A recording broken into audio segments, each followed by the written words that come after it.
impuls fal elektromagnetycznych, także rentgenowskich. Trafienie jest podwójne. Pole magnetyczne Ziemi chroni nas przed najgorszymi skutkami rozbłysków słonecznych. Na Marsie od 4 miliardów lat prawie go nie ma. Gdy na Ziemi wykryjemy rozbłysk słoneczny, nie zdążymy ostrzec ludzi na Marsie przed impulsem elektromagnetycznym, bo dotrze tam równie szybko co meldunek radiowy.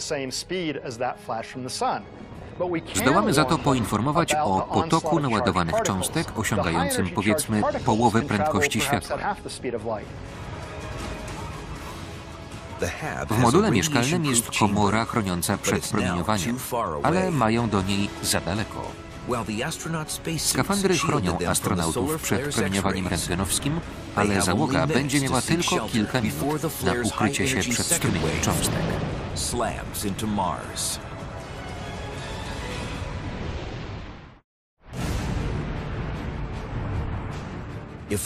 Jeśli przyszła ekspedycja rozbije się na Marsie, nie tylko jego środowisko będzie dla niej groźne.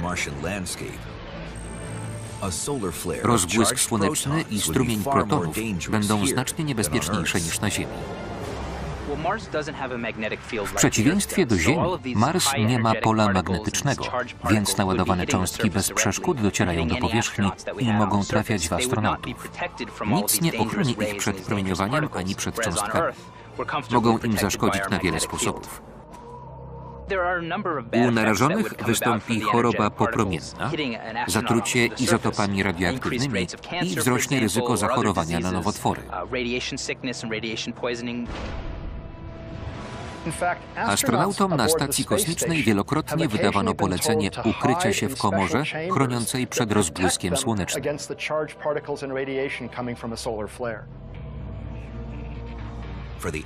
Dla astronautów w Dolinie Valles Marineris jedyną osłoną jest kabina łazika. Zamiast ekranu z ołowiu tę rolę pełnią pojemniki z jedzeniem i uboczne produkty załogi.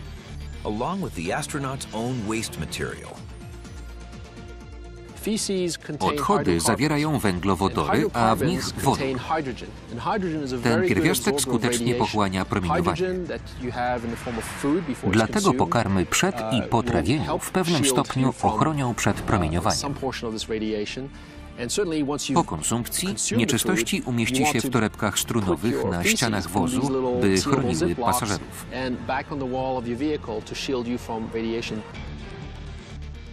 Chcąc przetrwać w kosmosie, nie można niczego marnować.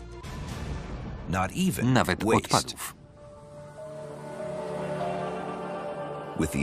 Zażegnawszy bezpośrednie zagrożenie, astronauci ruszają ku pojazdowi powrotnemu.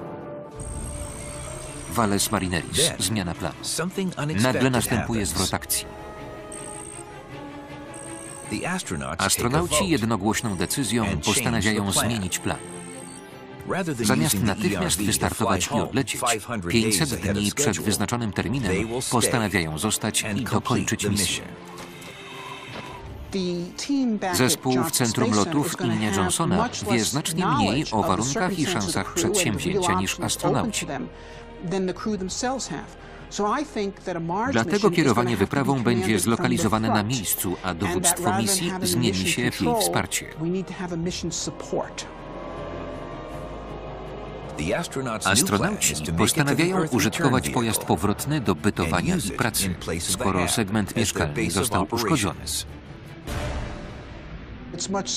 Będzie tam mniej miejsca, ale urządzenia zapewnią dość tlenu. Załoga będzie operować z pojazdu powrotnego.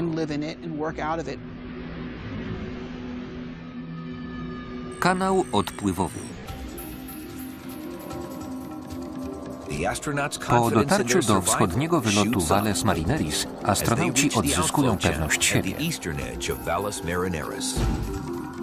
Mają dość żywności, wody i powietrza, by dotrzeć do pojazdu powrotnego.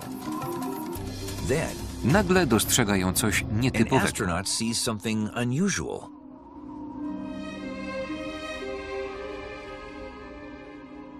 Odsłoniętą warstwę skał, która wygląda na stromatolity.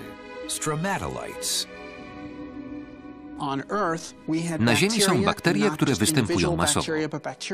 Ich kolonie wytworzyły skały zwane stromatolitami. To jednokomórkowa wersja rafy koralowej. Maleńkie organizmy utworzyły coś wielkiego. Właśnie tego będziemy szukać na Marsie. Ziemskie stromatolity są wskazówką, czego należy szukać na Marsie. Wytworzyły się z pokładów mikroorganizmów, z których powstały minerały krzemianowe. Trwałe makrostruktury przetrwały do dziś. Znalezienie takich śladów na Marsie dowiodłoby, że istniało tam życie.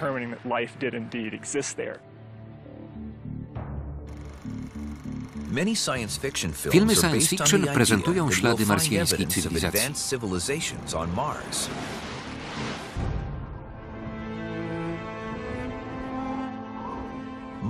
Na czerwonej planecie nie ma miast ani wielkich budowli.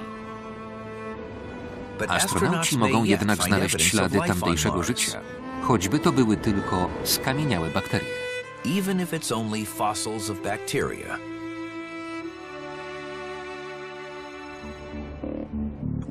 Załadowany próbkami, łazik rusza do bazy. Nie przesuwa się jednak ani o metr. Koło się zakopało. Astronauci nie mogą go uwolnić. Piasek to największa pułapka na Marsie. Nie zdziwiłbym się, gdyby astronauci z przyszłych misji zakopali łazik w piachu i nie wrócili z dłuższej ekspedycji.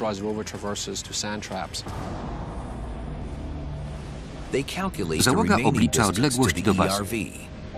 Czy zdołają dotrzeć do schronienia? Zapas tlenu w kombinezonie wystarczy na 12 godzin. A do bazy astronauci mają 30 godzin marszu. Na Ziemi łatwo zakopać się na bezdrożach, ale zawsze można wysiąść z pojazdu i oddychać. Na Marsie jest to niemożliwe. Jeżeli pojazd ugrzęźnie, można tylko czekać na śmierć.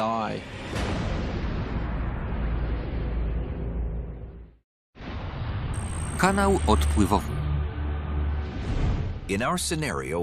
W rozważaniach, co może pójść nie tak w pierwszej misji na Marsa, osadziliśmy łazik w głębokim piasku. Astronauci mają 150 km do pojazdu powrotnego. Czy czeka ich niechybna śmierć? Czy znów uratuje ich wynalazek z epoki przedindustrialnej? Załóżmy, że załoga jest uwięziona i trzeba wysłać przynajmniej jedną osobę na znaczną odległość, by wróciła innym pojazdem po resztę. Czy może użyć balonu? Jest to możliwe. Na Ziemi przeprowadzono próby, czy balon zdoła przenieść astronautę nad pustynią do bazy. Można zrobić balon, napełniając syntetyczną powłokę marsjańską atmosferą, głównie dwutlenkiem węgla. Ogrzanie gazu zapewni wypór. Można to zrobić tylko dzięki energii słonecznej. Materiał pochłonie światło i odda ciepło gazowi. Ten się rozszerzy, będzie lżejszy od otoczenia i balon poleci. Balony używane na Marsie będą musiały być wielkie, by zapewnić wypór w bardzo rzadkiej atmosferze. Ciśnienie na Marsie jest 100 razy niższe niż na Ziemi na poziomie morza. Tylko ogromny balon uzyska odpowiednią siłę nośną. Balon o promieniu 10 metrów mógłby unieść astronautę w skafandrze. Czy załoga na Marsie będzie miała tak dużą powłokę? Raczej nie, ale znajdzie się sporo mniejszych, przeznaczonych do sondowania atmosfery.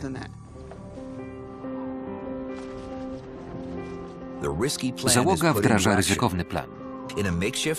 W prowizorycznej uprzęży astronauta wznosi się ku marsjańskiemu niebu. Na wysokości kilometra wiatr porwie go ku bazie z prędkością 100 km na godzinę. Na Marsie wiatry w dolnej części atmosfery wieją przeważnie z zachodu na wschód. Właśnie w tym kierunku mamy polecieć. Plan ma jedną wadę. Trudno skierować balon wprost do celu. Jednak można wylądować w zasięgu krótkiego marszu i przy odrobinie szczęścia dotrzeć do pojazdu powrotnego.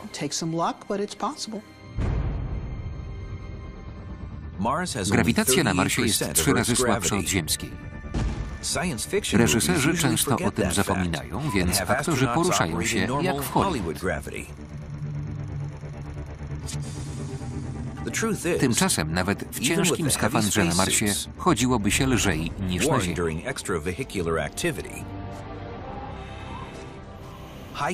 70-kilogramowy astronauta i 90-kilogramowy skafander to razem 160 kg.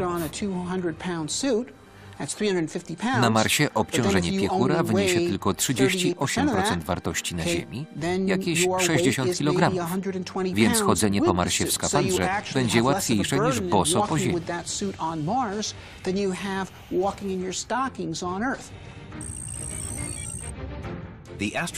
Astronauta bezpiecznie ląduje, dochodzi do bazy i 2-osobowego pojazdu.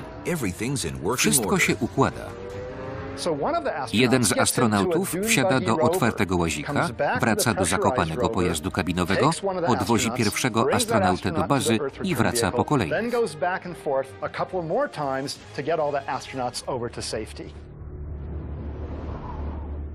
Plan brzmi realistycznie.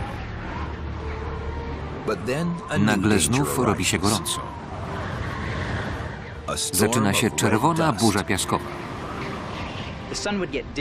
Pył przesłania słońce, niebo ciemnieje. Kłęby gęstnieją i sięgają po horyzont. Skąd się biorą burze piaskowe na Marsie? Właśnie o to zapytała nas Lisa Abdel Fattah z Kalifornii. Pewnie się zdziwisz, ale burze piaskowe na Marsie inicjuje energia słoneczna. Słońce nagrzewa pył na powierzchni planety i atmosferę, rozrzedzając gaz i tworząc komórki konwekcyjne. Powstaje różnica ciśnień, stąd bierze się wiatr. Wzrost ilości pyłu w atmosferze gwarantuje szybsze nagrzewanie, wzrost różnicy ciśnień i gwałtowne burze. Pył na Marsie jest bardzo niebezpieczny i to z wielu powodów. Nie obrobiła go woda, więc zamiast być okrągły i delikatny, jak na naszych plażach, ma ostre, poszarpane krawędzie. Maszerując, astronauci wzbijają pył, a drobinki wciskają się wszędzie. Z czasem wskutek tarcia przy ruchach rąk i nóg drobinki przecierają skafander. Pył może osłabić materiał kosmicznego stroju, a to się skończy źle. Mimo niebezpieczeństw, astronauta ruszył małym łazikiem z zapasem tlenu w środek burzy. Przywoził kolejnych kolegów do pojazdu powrotnego.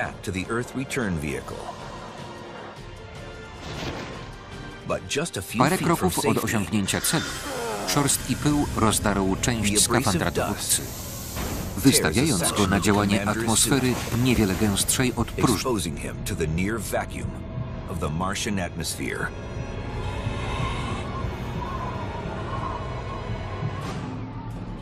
Przy rozszczelnieniu następuje spadek ciśnienia i astronauta ma tylko parę sekund, by zrozumieć, co się dzieje.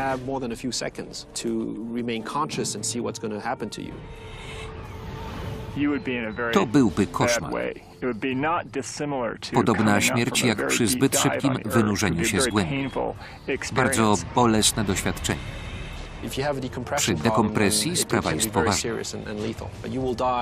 Astronautę czeka pewna, bolesna i szybka śmierć. Jeśli załoga nie zdoła go uratować, dowódca zostanie pierwszym pochowanym na Marsie.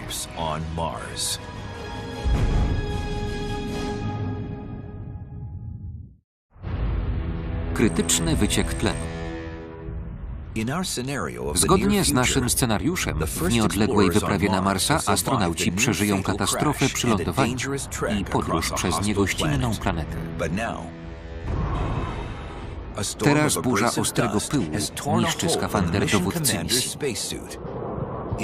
To najgorszy koszmar senny każdego astronauty. Pozostaje 10-12 sekund do utraty świadomości.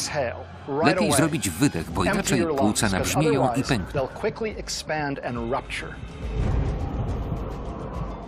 12 sekund po rozdarciu skafandra dowódca traci przytomność. Robi się silny. Załoga ma niecałe 90 sekund, by zabrać go do pojazdu powrotnego i podać ratunkową dawkę tlenu. Po tym czasie krążenie ustanie, a organy opuchną. Tracąc przytomność, można tylko liczyć, że ktoś poda tlen w ciągu 1,5 minuty. Jeśli się nie uda, ofiara umrze. A jeśli dostanie tlen i zostanie uratowana, raczej nie odniesie trwałego uszczerbku na zdrowiu.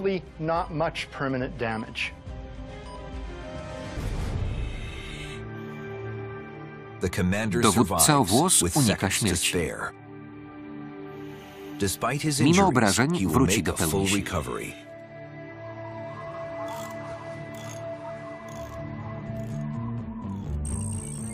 Wkrótce załoga znów jest w komplecie i może prowadzić badania.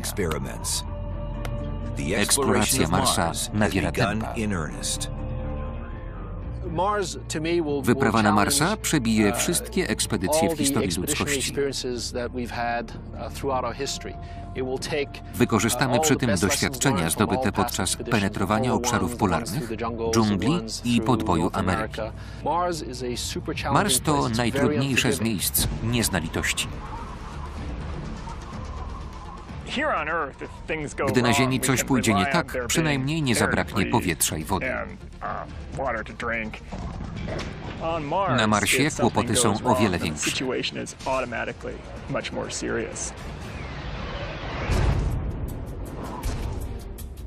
Astronauci już dziś dostosowują się do czerwonej planety.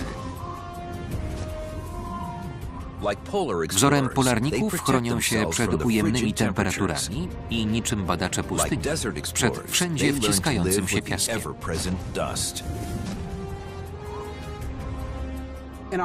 W pustynnej bazie Stowarzyszenia Marsjańskiego testowaliśmy znakomity mikroskop. W kilka tygodni piasek go trwale uszkodził. Z kolei toporny mikroskop szkolny działał bez zarzutu. Na koniec świata nie bierze się przecież koni wyścigowych, lecz muł. Niektóre marsjańskie zjawiska są łagodniejsze od ziemskich. Łagodne wiatry przypowierzchniowe nie zagrożą ludziom ani sprzętom.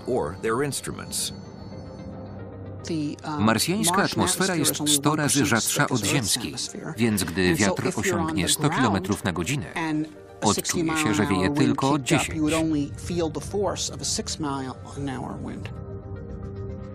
Oto anemometr do badania prędkości wiatru.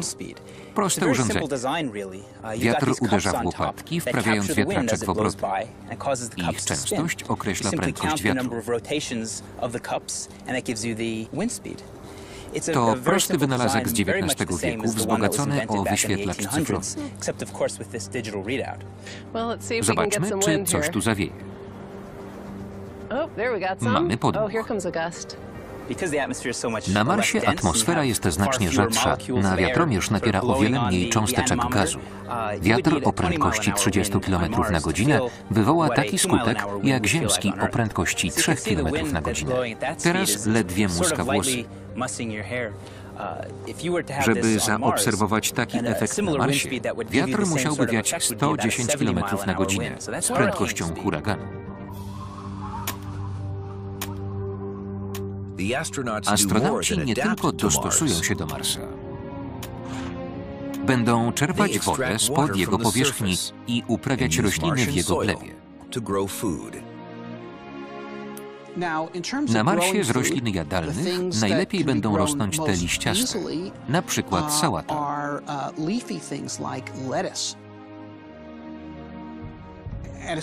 W pewnym momencie zacznie się uprawa ziemniaków, które dają wyjątkowo dużo skrobi.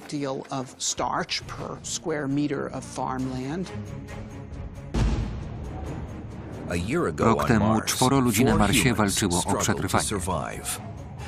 Teraz ożywiają tę planetę. To dopiero początek. Od 100 lat filmowcy roztaczają wizję i budzą nadzieję, że na Marsie żyją istoty rozumu.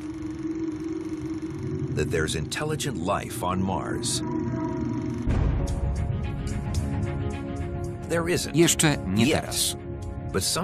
Kiedyś pod koniec wieku Ziemianin i Ziemianka spłodzą pierwszego Marsjanina. Pierwszego z wielu. My będziemy Marsjanami. To dopiero w przyszłości. Na razie pierwsza misja dobiega końca. Rozpoczęcie powrotu na Ziemię. Mars i Ziemia są w dogodnym położeniu do startu do domu. Astronautów czeka wodowanie w ciepłym Pacyfiku.